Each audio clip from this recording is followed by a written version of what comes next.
नहीं सकते, मुस्तफा जाने रहमत का गुलाम बेचा नहीं जा सकता। सुनो, मैंने अपने लहू से तुम्हारी तबाही की तहरीर लिख चुका हूं, जो तुम्हारे महलों को जलाकर राख कर देगी।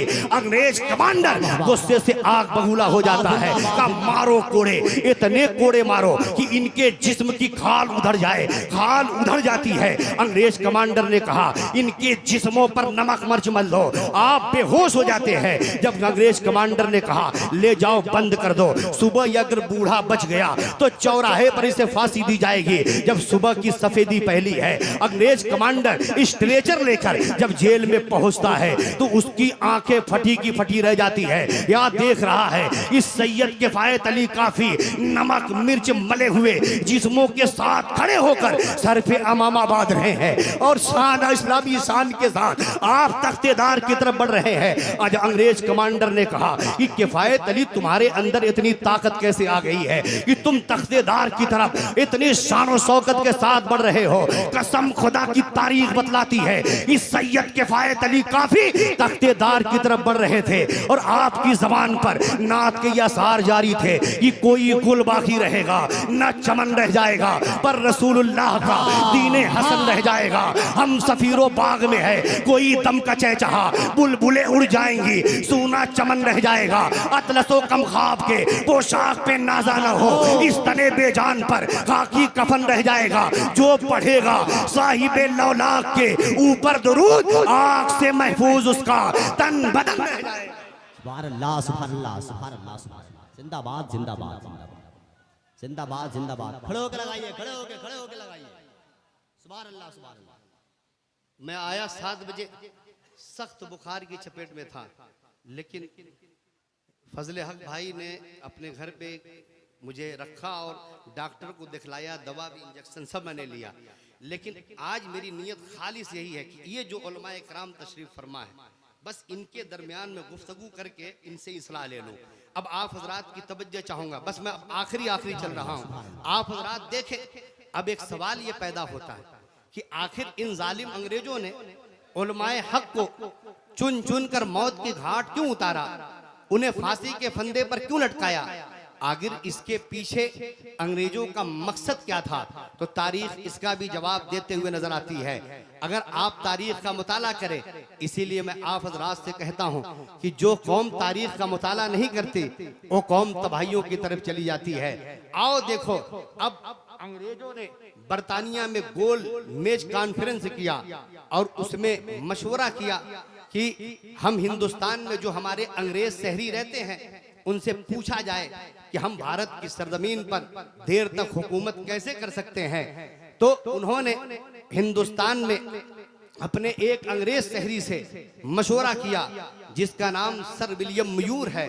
उसने बरतानिया हुकूमत को जो रिपोर्ट पेश की उसका खुलासा ये था कि अगर तुम भारत की सरजमीन पर हुकूमत करना चाहते हो ना, तो तुम्हें करना यह है कि मुसलमानों के इत्तेहाद को तोड़ना है, उनके अंदर से जज्बे जिहाद को खींचकर बाहर निकालना होगा, उनके अंदर से रूह मोहम्मदी को खींचकर बाहर निकालना होगा, उन्हें बदअकीदा, गुमराह, बददीन, बेहया बनाना होगा, उन्हें उनके सीने से नबी की मोहब्बत को खींचकर बाहर निकालना होगा, उन्हें सहाबा, ताबीन, तबे ताबीन, अइम्मे मुस्तहदीन, औलियाए उम्मत का गुस्ताख बनाना होगा, उनका विभाजन करना होगा, फिरके फिरके में बांटना होगा।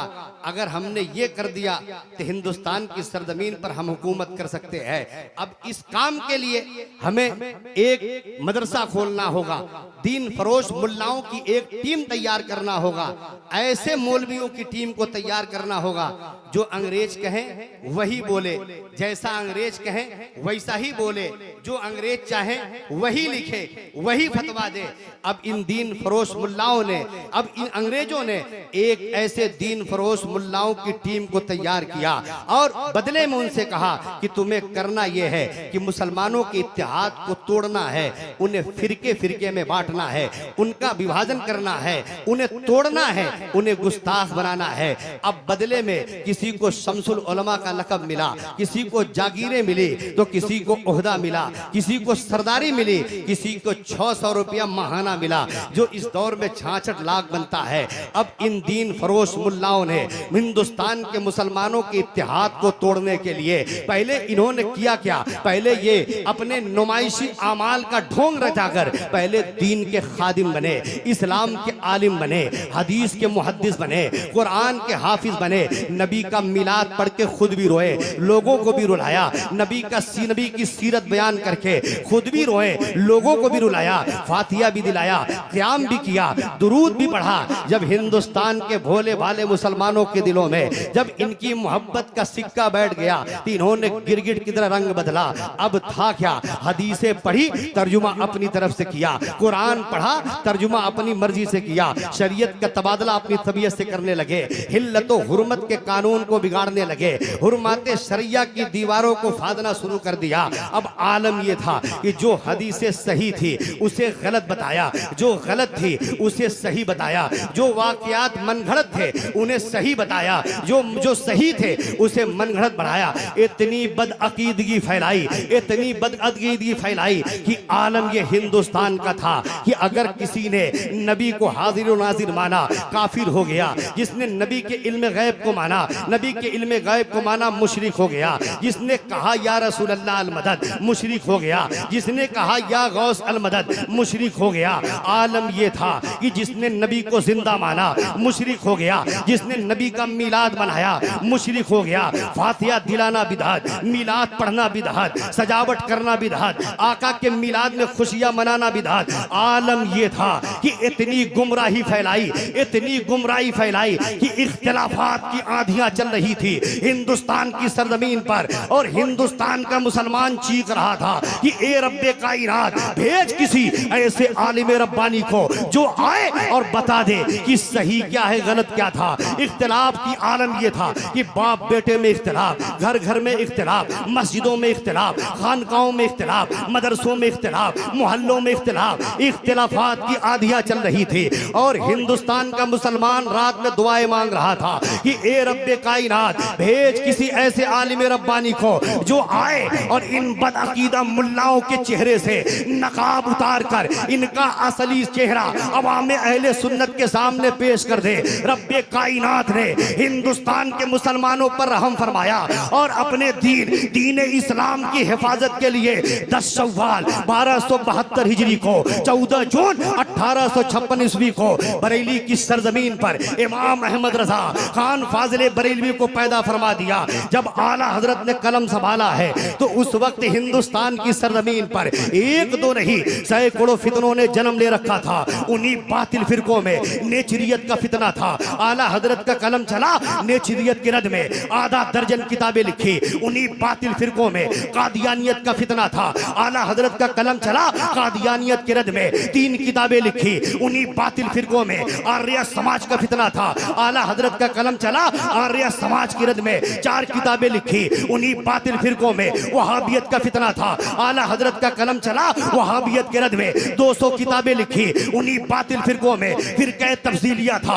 आला हजरत का कलम चला, तफसीलिया के रद में आधा दर्जन किताबें लिखी। उन्हीं बातिल फिरकों में नवासिब का फितना था। आला हजरत का कलम चला, नवासिब की रद में 11 किताबें लिखी। उन्हीं बातिल फिरकों में हुनूद का फितना था। आला हजरत का कलम चला, हुनूद के रद में 2 किताबें लिखी। उन्हीं बातिल फिरकों में नसारा का फितना था। आला हजरत का कलम चला, नसारा के रद में 3 किताबें लिखी। उन्हीं बातिल फिरकों में नदवा का फितना था। आला हजरत का कलम चला, नदवा के रद में 17 किताबें लिखी। उन्हीं बातिल फिरकों में इस्माइल देहलवी का फितना था। आला हजरत का कलम चला, इस्माइल देहलवी के रद में 10 किताबें लिखी। जहां से जिस बदअकीदे ने सर उठाया, आला हजरत का कलम चल रहा था और ऐवाने बातिल से आवाज आ रही थी कि किल के रजा खंजरे खूखार बरकबार, आदा से कह दो खैर मनाए नशर करे। वो रजा के नेज़े की मार है कि अदू के सीना में गार है, इसे चारा जुई का वार है, ये वार वार से पार है। तन्हा इमाम अहमद रजा बरेली की सरजमीन से बैठकर बर्रे सगीर के मुसलमानों के दिलों में इसके मुस्तफा का सूर फूंक दिया तो मुसलमान का बच्चा बच्चा अपनी घर की दहलीज से पुकार उठा कि डाल दी कल्ब में अजमत मुस्तफा मुस्तफ़ा सैयदी आला हजरत बेलाखो सलाम मुझसे खिदमत के कुदसी कहें हाँ रज़ा मुस्तफ़ा जाने रहमत बेलाखो। वाह वाह वाह वाह वाह, सुभान अल्लाह सुभान अल्लाह।